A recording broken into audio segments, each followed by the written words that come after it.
Hello, my name is Darren McClintock. I'm the Chaplaincy team leader at Harrogate District NHS Trust. Along with my colleagues Adam and Diane, we're putting together some Christmas reflections. Adam and Diane have been able to record theirs in Harrogate Hospital. Unfortunately, I'm not able to do so because a member of my household, my family, has tested positive for COVID. Therefore, I can't go into hospital for several more days. Thankfully, my family are all relatively healthy at the moment, which is very reassuring. So I was just going to begin by saying, many years ago, I took part in a guided tour of York Minster, a beautiful old cathedral right on our doorstep here. And I can remember a particular story that the guide told us that really stayed with me. During the 19th century, the ceiling of the nave, way above the congregation, had got black and very dirty because of smoke and fire damage. And so it needed to be cleaned up. And in the process of cleaning this up, they discovered a very small image and a very old image of Jesus being breastfed by Mary. And it would appear that these particular Victorians couldn't really cope with this image of Mary breastfeeding Jesus. And so they altered it to show Mary holding a bottle with Jesus. Now, that's a perfectly common image nowadays, but to be honest, it's probably not historically accurate for that time. And anyway, what was the big deal? Why could they not handle this image of Mary breastfeeding Jesus? It reminds me also of the well-known Christmas carol, Away in a Manger. And there's a couple of lines in that say, "The cattle are lowing, the baby awakes, but little Lord Jesus no crying he makes." And that's quite odd, really. Newborn babies do cry. In fact, if a baby doesn't cry, it's probably cause for concern. At Christmas, we remember in Jesus, the core message is about Jesus being fully God and fully human at the same time. It is God with us, fully God, fully human at the same time. And if Jesus is fully human, then he would have been a normal baby that would have needed to be fed, a normal baby that would have cried, a normal baby that would have done all the other bodily functions that we associate with babies. One of the struggles in my job that happens quite regularly is questioning. People question, I question, why does God allow suffering? Why does God allow the struggles? If God is really there and if he really cares, why do people suffer sometimes unimaginable pain, and sometimes things just seem so cruel and unfair? And one of my personal frustrations is that it's not always easy to provide answers. And sometimes even trying to provide answers, can feel, maybe a bit insensitive or not quite right or whatever.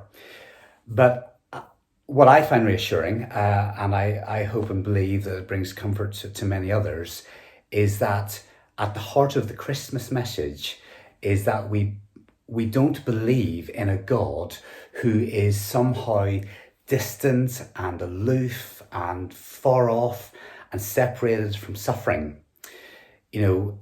In Jesus, again, we believe about fully God, fully human at the same time.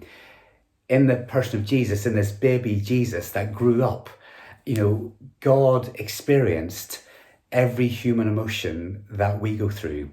He experienced the real highs, of love and joy and laughter, the good times and of peace, and of all sorts of the really good stuff.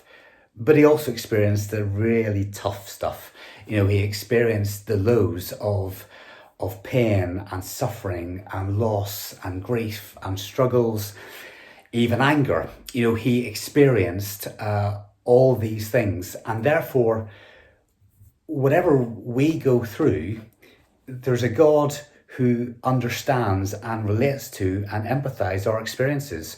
So whether we talk about the joys or the struggles of life, we know that God has gone through those things, and therefore we can bring it to him. And that for me is a great source of comfort. One of the names that Jesus is known of, that we're told in the Bible, one of the names that we're told that Jesus is known as, we're told in the Bible, is he's known as Emmanuel, which means God is with us. And for me, that is a great source of comfort. And for me, that is what Christmas is all about. And I hope and pray that that can bring a source of comfort and strength to many others. So whatever you are facing this year, whatever your own personal circumstances are, whether you're going through a good time or a bad time, happy time, sad or rough time, bring it to God in all its rawness, in all its realness, in all its honesty. And I hope and pray that you may have a very happy Christmas. Thank you very much for listening. Hello, my name is Reverend Diane Lofthouse. I'm one of the chaplains here at Harrogate Hospital.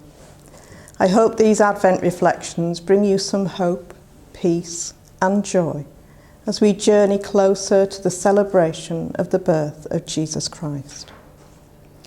It has been another difficult year to navigate with all the variants of coronavirus, the various restrictions having been put in place, not as much getting together with family and friends as we used to do, and still people dying and being seriously ill from COVID and long COVID.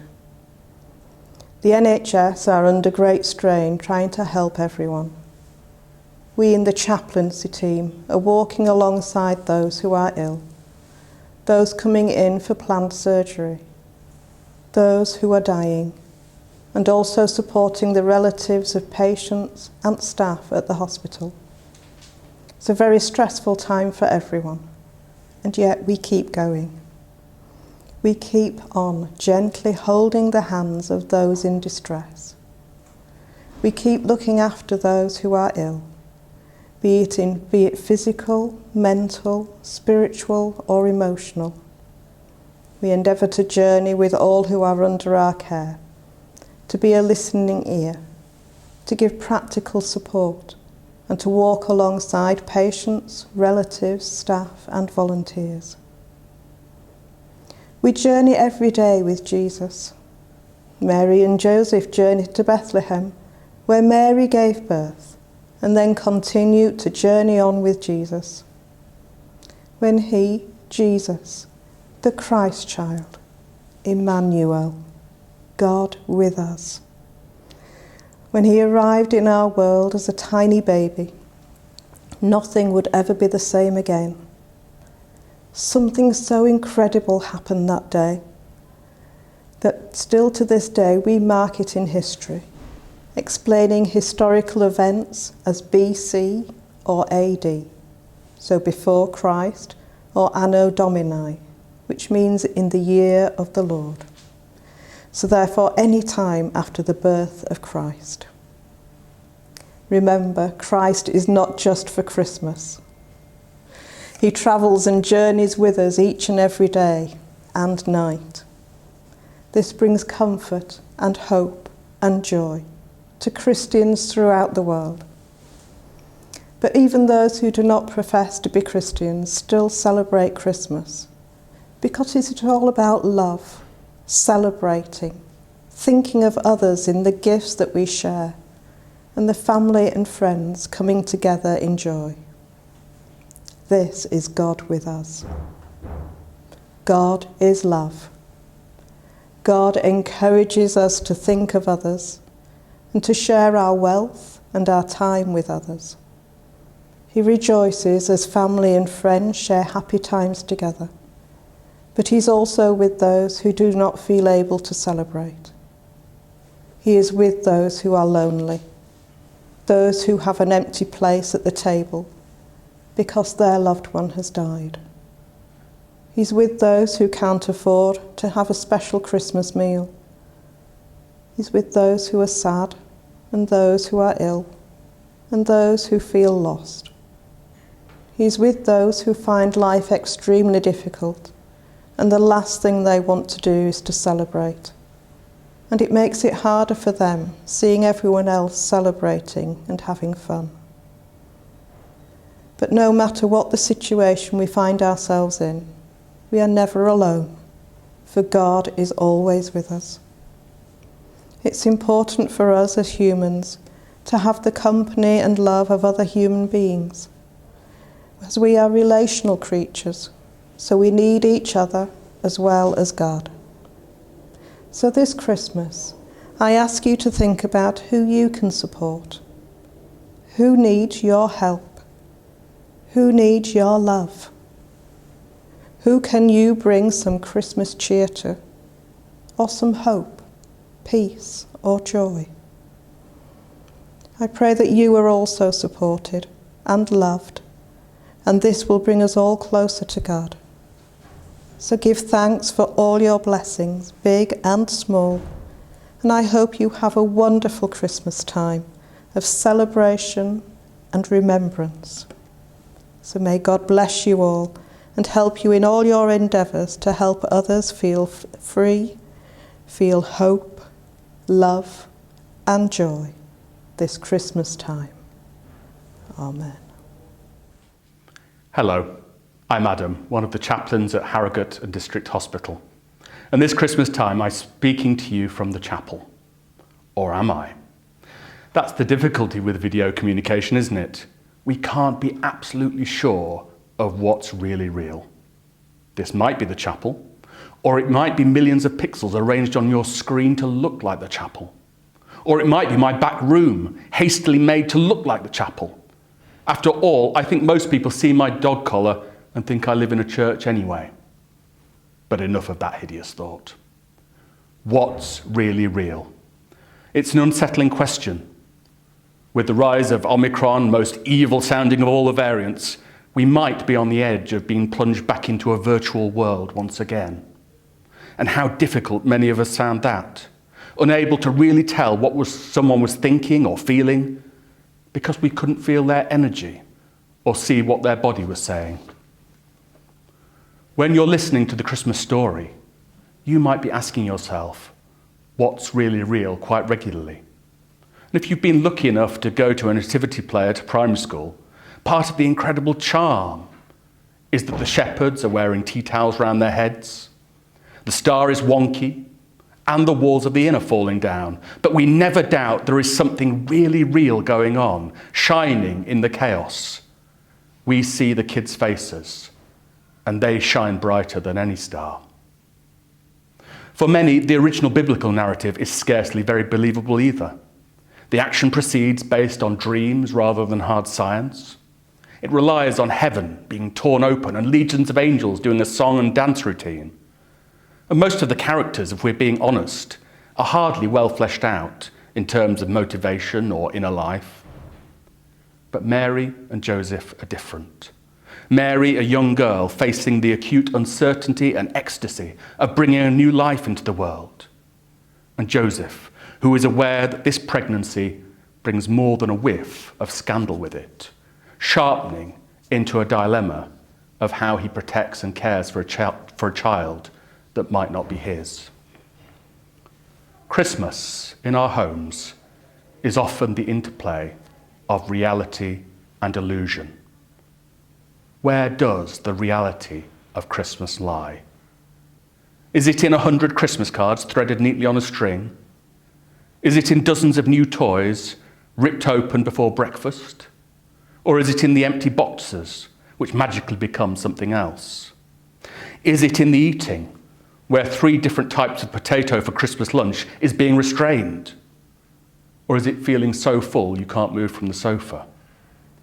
Or is it in the empty bottles, the hangover, and the sour taste of regret? Once again this Christmas, we're going to be left with the art of the possible, pulling our collective chestnuts out of the fire by making the best of what we have. There are millions of people struggling with very little this Christmas, and there are many that are alone. I think that they are the true descendants of Mary and Joseph. And like their biblical forebears, they don't know where God's grace is going to come from. My prayer is somehow it will. Have a really, really, really, really real Christmas. And may happiness and blessing arise in that reality, even when you're not looking.